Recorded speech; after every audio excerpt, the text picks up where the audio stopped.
రాష్ట్ర ప్రభుత్వం వరద నివారణ చర్యలు తీసుకోవడంలో పూర్తిగా విఫలమైపోయింది.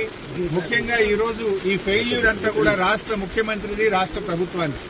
ఎంత బాధతో ఉన్నామంటే ఈరోజు ఇవాళ హవేలీ గన్పూర్ మండలంలో మరి ఇద్దరు యువకులు చనిపోవడం జరిగింది.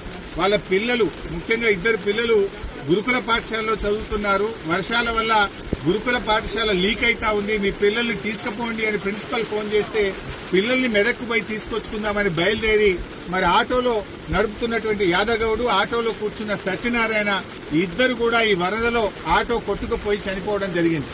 ఆ ఇద్దరు దాదాపు కొన్ని గంటల పాటు కరెంటు పోల్ పట్టుకొని ప్రభుత్వం నుంచి ఏదైనా సహాయం అందుతుందా, హెలికాప్టర్ వస్తుందా, ఎన్డీఆర్ఎఫ్ బృందాలు వస్తాయా అని 4-5 గంటలు ఎదురు చూశారు. కరెంటు పోల్ మీద నుంచి ఫోన్లు కూడా చేశారు. కానీ కలెక్టర్ గారు గాని జిల్లా యంత్రాంగం ఎవరు స్పందించలేదు. మధ్యాహ్నం 2 తర్వాత కరెంటు పోల్ కూడా వరద ఉధృతికి పడిపోయి ఆ వరదలో కొట్టుకొని ఆ ఇద్దరు కూడా చనిపోవడం జరిగింది. అంటే ఇది కేవలం ప్రభుత్వ వైఫల్యం. నిన్న ఒక మంత్రి గారు మాట్లాడుతూ అంటాడు, హెలికాప్టర్ అంత అవసరమైతే తప్ప వాడద్దట, మీరు మాత్రం పెళ్లిలకు వాడుండ్రి, బీహార్ లో రాజకీయాల కోసం వాడండి, మీ సొంత కార్యక్రమాలకు వాడుకోండి. ఆనాడు ఖమ్మం జిల్లాలో కూడా హెలికాప్టర్ పంపకపోతే ప్రాణాలు పోయినాయి. ఇవాళ మెదక్ జిల్లాలో కూడా సకాలంలో హెలికాప్టర్ రాక ప్రజల ప్రాణాలు పోయినాయి. అంటే ప్రభుత్వం ముందస్తు చర్యలు తీసుకోలేదు. నిజాం సాగర్ లో ఈ వరద ఉధృతిని చూసి గేట్లెత్తి ముందుగానే నిజాం సాగర్ ను ఖాళీ చేసి ఉంటే బ్యాక్ వాటర్ లో ఇంత నష్టం జరిగి ఉండేది కాదు. అటు ఇంజనీరింగ్ లోపం ఉంది, ప్రభుత్వ వైఫల్యం ఉంది.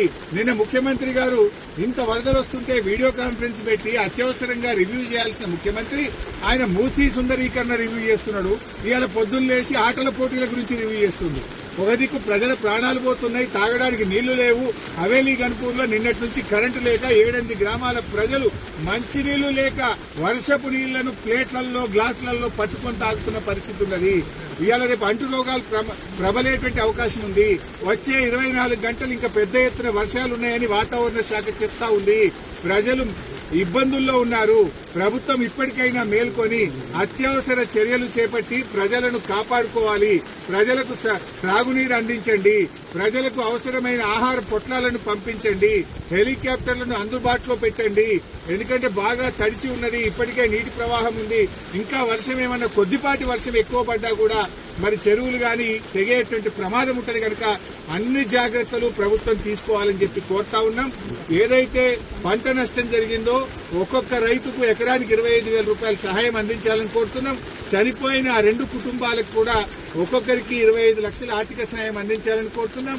ఇక్కడే పక్కనే దూప్ సింగ్ తండా ప్రజలు తండాను వదిలిపెట్టి గుట్ట మీద ఉన్నారు. రాత్రంతా కూడా గుట్ట మీదనే ఉన్నారు. వాళ్ళకి మంచినీళ్లు లేవు.